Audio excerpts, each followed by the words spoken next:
Hare Krishna. So today we will be reading from the Krishna book, Krishna, the Supreme Personality of Godhead, written by His Divine Grace, A.C. Bhaktivedanta Swami Prabhupada, and published by the Bhaktivedanta Book Trust. We will start with chapter 1, which is entitled The Advent of Lord Krishna. Once the world was overburdened by the unnecessary defense force of different kings, who were actually demons, but were posing themselves as the royal order.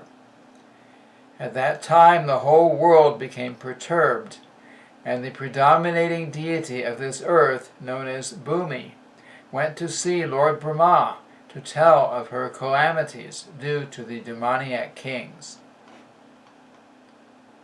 Bhumi assumed the shape of a cow and presented herself before Lord Brahma, with tears in her eyes.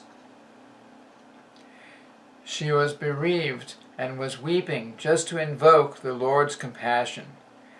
She related the calamitous position of the earth, and after hearing this, Lord Brahma became much aggrieved, and he at once started for the ocean of milk, where Lord Vishnu resides. Lord Brahma was accompanied by all the demigods, headed by Lord Shiva, and Bhumi also followed. Arriving on the shore of the milk ocean, Lord Brahma began to pacify Lord Vishnu, who had formerly saved the earthly planet by assuming the transcendental form of a boar.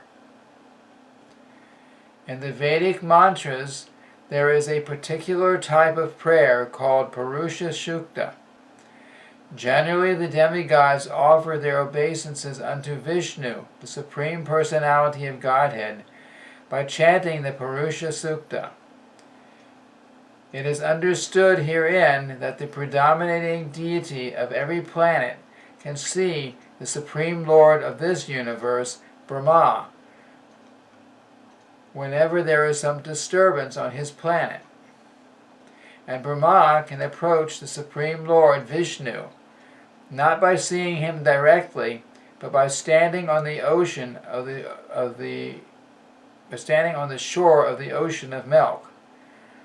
There is a planet within this universe called Sweta Dweep, and on that planet there is an ocean of milk. It is understood from various Vedic literatures that just as there is the ocean of salt water on this planet, there are various kinds of oceans on other planets.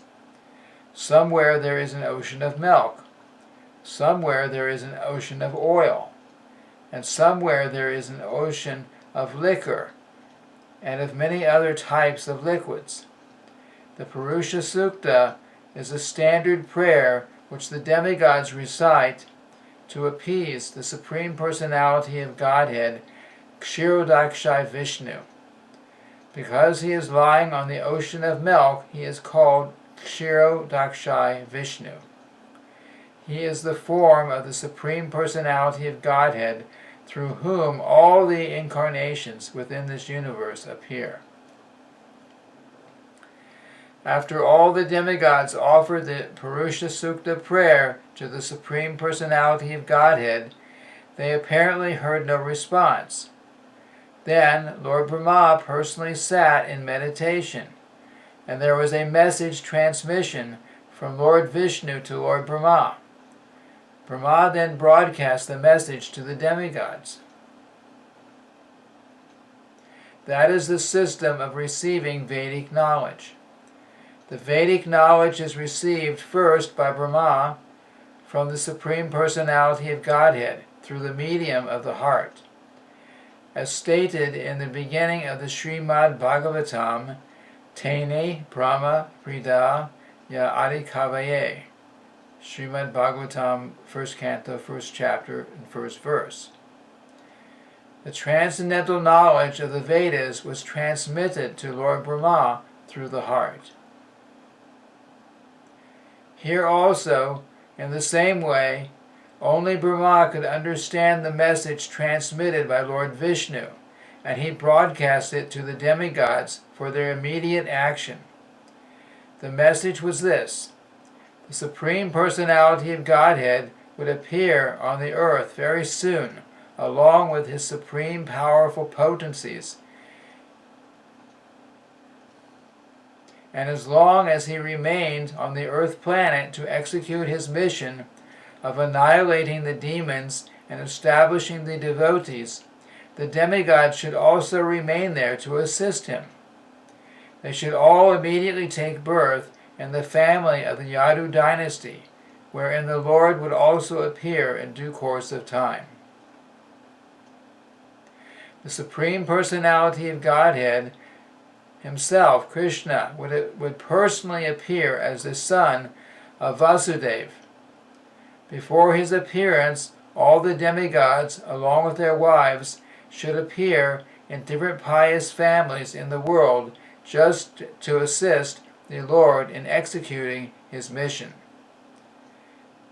The exact word used here is tat priyartam,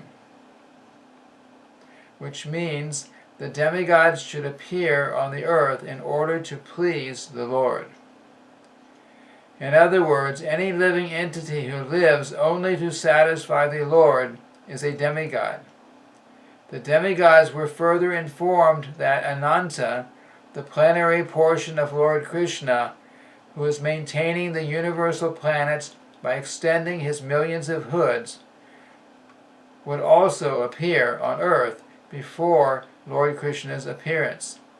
They were also informed that Vishnu's external potency, Maya, with whom all the conditioned souls are enamored, would also appear by the order of the Supreme Lord, just to execute his purpose. After instructing and pacifying all the demigods, as well as Bhumi, with sweet words, Lord Brahma, the father of all Prajapatis, or progenitors of the universal population, departed for his own abode, the highest material planet called Brahma Loka.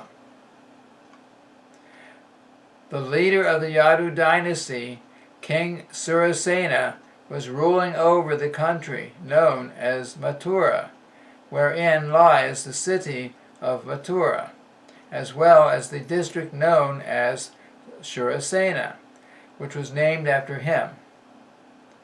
On account of the rule of King Surasena, Mathura became the capital city of all the kings of the Yadus. Mathura was also made the capital of the kings of the Yadu dynasty because the Yadus were a very pious family and knew that Mathura is the place where Lord Sri Krishna lives eternally, just as he also lives in Dwarka. Once upon a time, Vasudeva, the son of Surasena, just after marrying Devaki, was going home on his chariot with his newly wedded wife. The father of Devaki, known as Devaka, had contributed a lavish dowry because he was very affectionate toward his daughter. He had contributed hundreds of chariots completely decorated with gold equipment. At that time, Kamsa, the son of Ugrasena, in order to please his sister Devaki, had voluntarily taken the reins of the horses of Vasudeva's chariot and was driving. According to the custom of the Vedic civilization, when a girl is married, the brother takes the sister and the brother-in-law to their home. Because the newly married girl may feel too much separation from her father's family, the brother goes with her until she reaches to her father-in-law's house.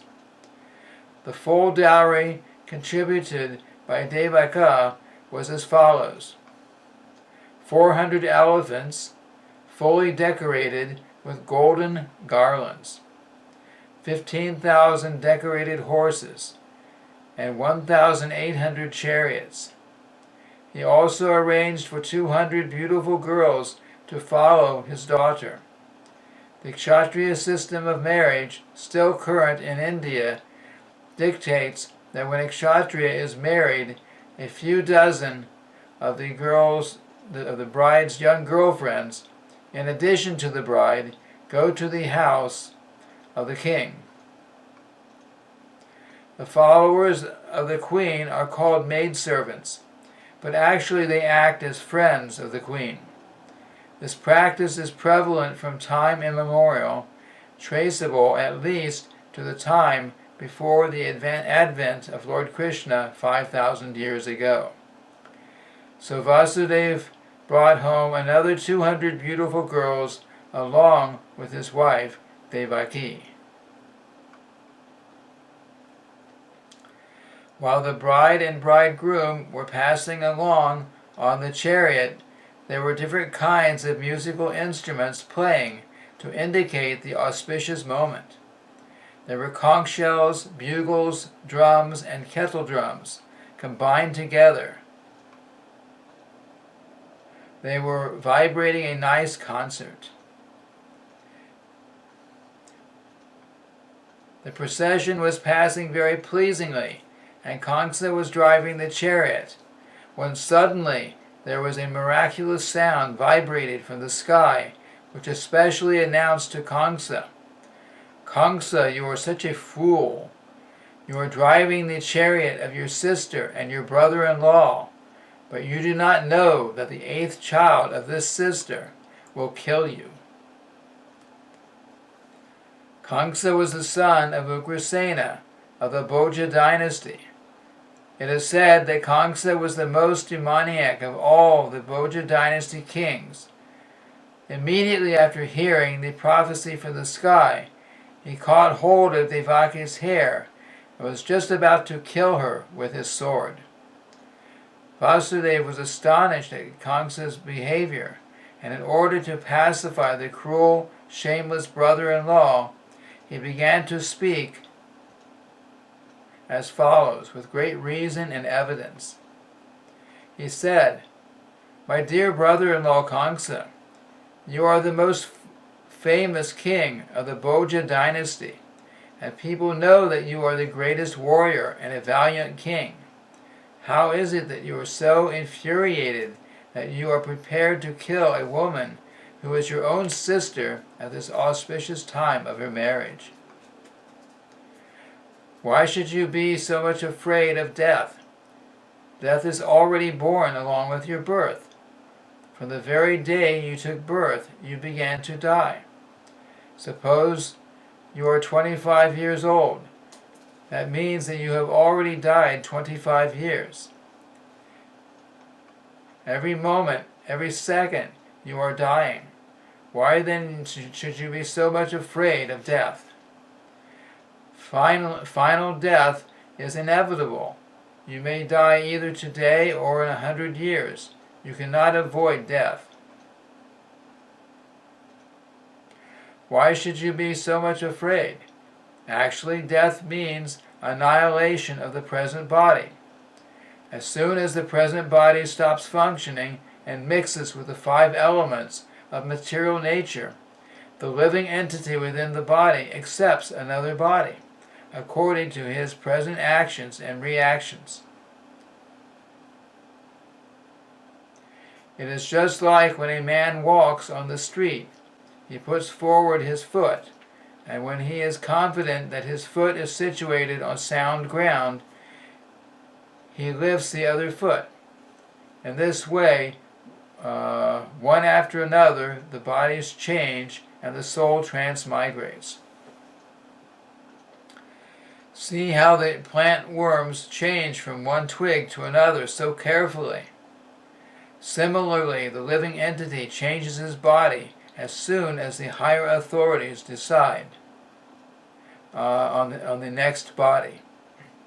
As long as a living entity is conditioned within this material world, he must take material bodies, one after another. His next particular body is offered by the laws of nature, according to the actions and reactions of this life. This body is exactly like one of the bodies which we always see in dreams. During our dream of sleep, we create so many bodies according to mental creation. We have seen gold, and we have also seen a mountain. So, in a dream, we can see a golden mountain by combining the two ideas.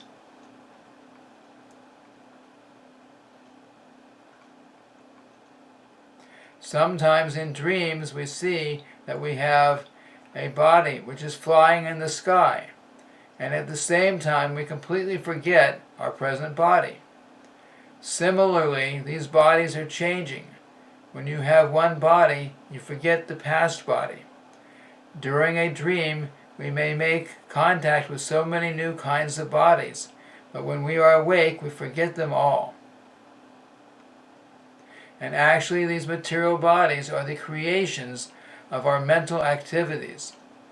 But at the present moment, we do not recollect our past bodies. The nature of the mind is flickering. Sometimes it accepts something and immediately it rejects the same thing. Accepting and rejecting is the process of the mind in contact with the 5 objects of sense gratification: form, taste, smell, sound, and touch.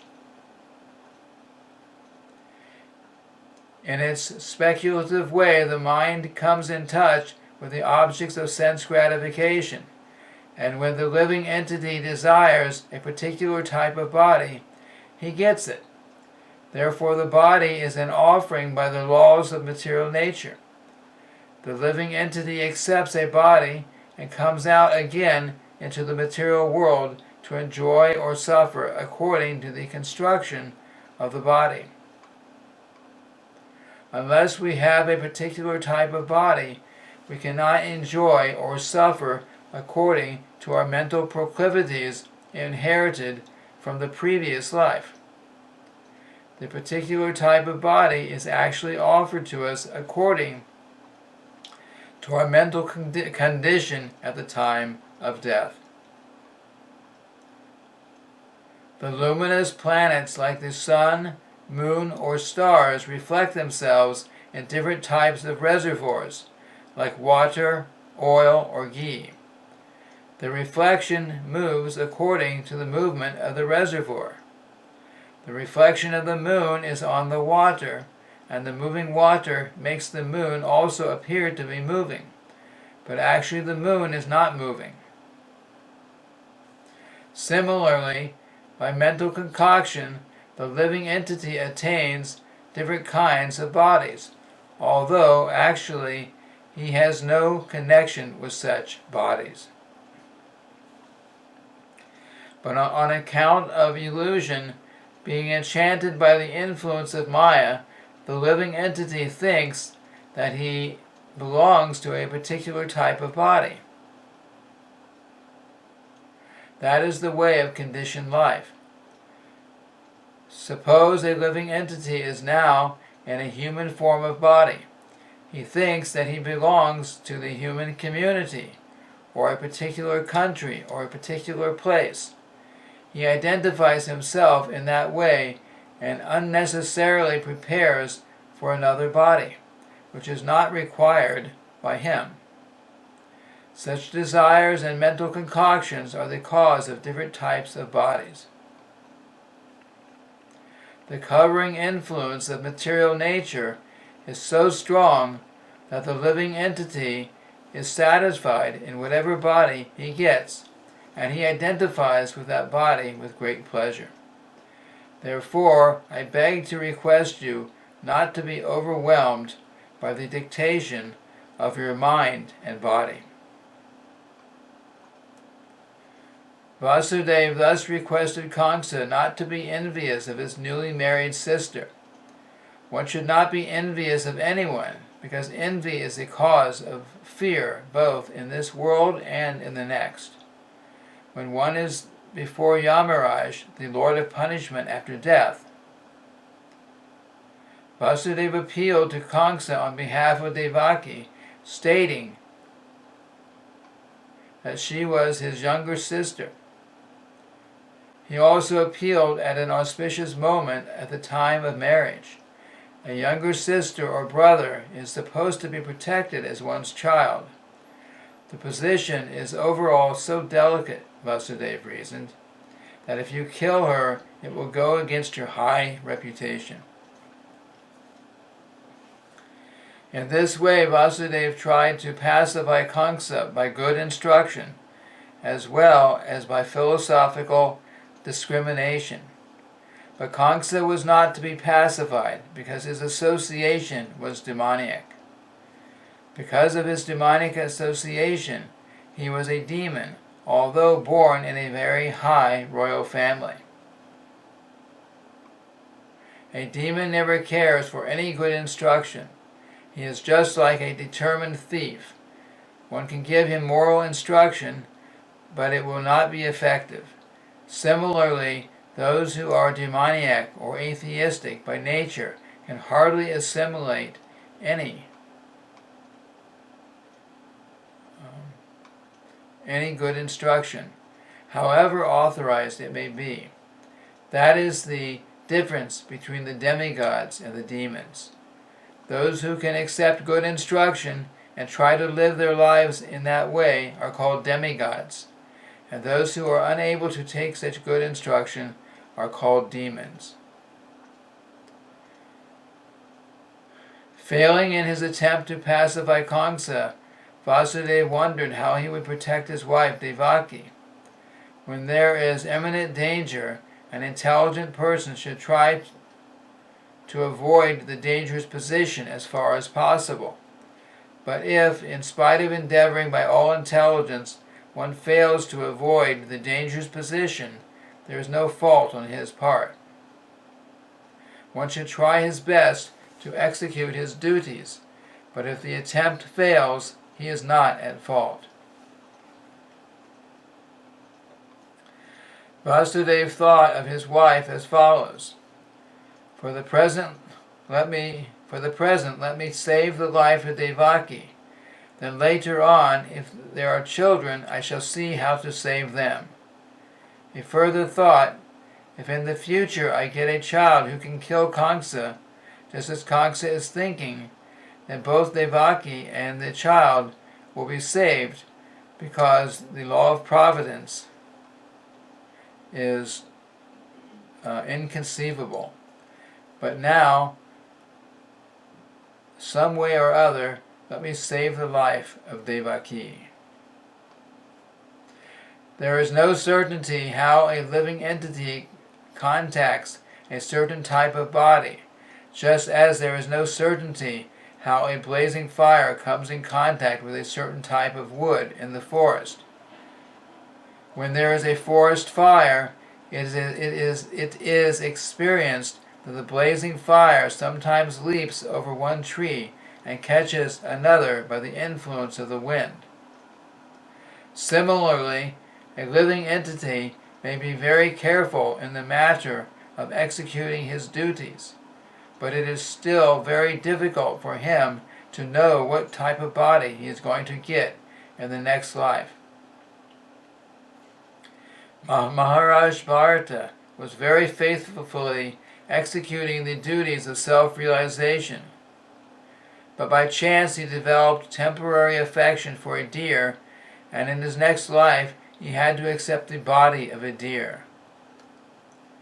Vasudeva, after deliberating on how to save his wife, began to speak to Kamsa with great respect, although Kamsa was the most sinful man. Sometimes it happens that a most virtuous person like Vasudeva has to flatter a person like Kamsa, a most vicious person. That is the way of all diplomatic transactions. Although Vasudeva was deeply aggrieved, he smiled outwardly. He addressed the shameless Kamsa in that way because he was so atrocious. Vasudeva said to Kamsa, "My dear brother-in-law, please consider that you have no danger from your sister. You are awaiting some danger because you have heard a prophetic voice in the sky. But the danger is to come from the sons of your sister, who are not present now. And who knows, there may or may not be sons in the future. Considering all this, you are safe for the present. Nor is there cause of fear from your sister. If there are any sons born of her, I promise that I shall present all of them to you for necessary action. Krsna knew the value of Vasudev's word of honor, and he was convinced by his argument. For the time being, he desisted from the heinous killing of his sister. Thus Vasudeva was pleased and praised the decision of Krsna. In this way he returned to his home.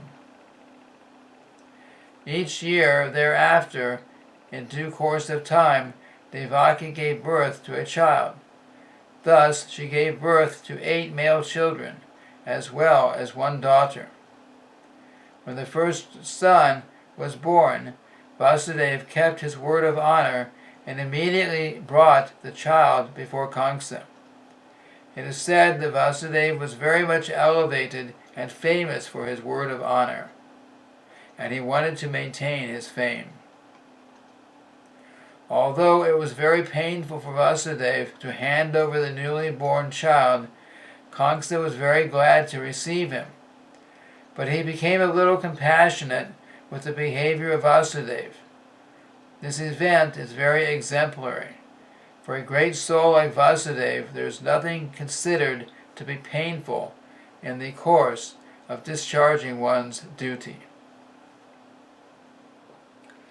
A learned person like Vasudeva carries out his duties without hesitation. On the other hand, a demon like Krsna never hesitates in committing any abominable action. It is said, therefore, that a saintly person can tolerate all kinds of miserable conditions of life. A learned man can discharge his duties without awaiting favorable circumstances. A heinous person like Krsna can act in any sinful way, and a devotee can sacrifice everything to satisfy the Supreme Personality of Godhead. Krsna remained satisfied by the action of Vasudeva. He was surprised to see Vasudeva keeping his promise, and being compassionate upon him and pleased, he began to speak as follows. My dear Vasudeva, you need not present this child to me. I am not in danger from this child. I have heard that the 8th child born of you in Devaki will kill me. Why should I accept this child unnecessarily? You can take him back.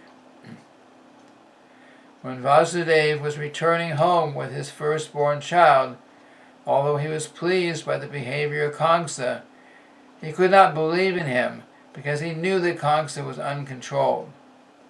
An atheistic person cannot be firm in his word of honor. One who cannot control the senses cannot be steady in his determination. The great politician Chanakya Pandit said, "Never put your trust in a diplomat or a woman." Those who are addicted to unrestricted sense gratification can never be truthful, nor can they be trusted with any faith. At that time, the great sage Narada came to Krsna. He was informed of Krsna's becoming compassionate to Vasudeva and returning the firstborn child. Narada was very eager to accelerate the descent of Lord Krishna as soon as possible. He therefore informed Krsna that in Vrindavan, personalities like Nanda Maharaj and all the other cowherd men and their wives, and on the other side, Vasudeva, his father Shurasena, and all his relatives born in the family of Vrishni of the Yadu dynasty, along with all their friends and well-wishers, were actually demigods. Narada warned Krsna to be careful of them, since Krsna and his friends and advisors were all demons. Demons are always afraid of the demigods. After being thus informed by Narada about the appearance of the demigods in different families, Kangsa at once became very much alarmed. He understood that since the demigods had already appeared, Lord Vishnu must be coming soon. He at once arrested both his brother-in-law, Vasudeva and Devaki, and put them behind prison bars. Within the prison, shackled in iron chains, Vasudeva and Devaki gave birth to a male child year after year, and Kangsa, thinking each of the babies to be the incarnation of Vishnu, killed them one after another. He was particularly afraid of the 8th child, but after the visit of Narada, he came to the conclusion that any child might be Krishna. Therefore, it was better to kill all the babies who took birth from Devaki and Vasudeva. This action of Kangsa is not very difficult to understand. In the history of the world, there are many instances of persons in the royal order who have killed their father, brother, or whole family and friends for the satisfaction of their ambitions. There is nothing astonishing about this, for members of the demoniac, greedy royal order can kill anyone for their nefarious ambitions. Kangsa was made aware of his previous birth by the grace of Narada. He learned that in his previous birth he had been a demon of the name Kalanemi, and that he had been killed by Vishnu. Having now taken his birth in the Bhoja family, he decided to become the deadly enemy of the Yadu dynasty. Krishna was going to take birth in that family, and Kangsa was very much afraid that he would be killed by Krishna, just as he had been killed in his last birth. He first of all imprisoned his father, Ugrasena, because he was a chief king among the Yadu, Bhoja, and Andaka dynasties, and he also occupied the kingdom of Shurasena, Vasudeva's father. He declared himself the king of all such places.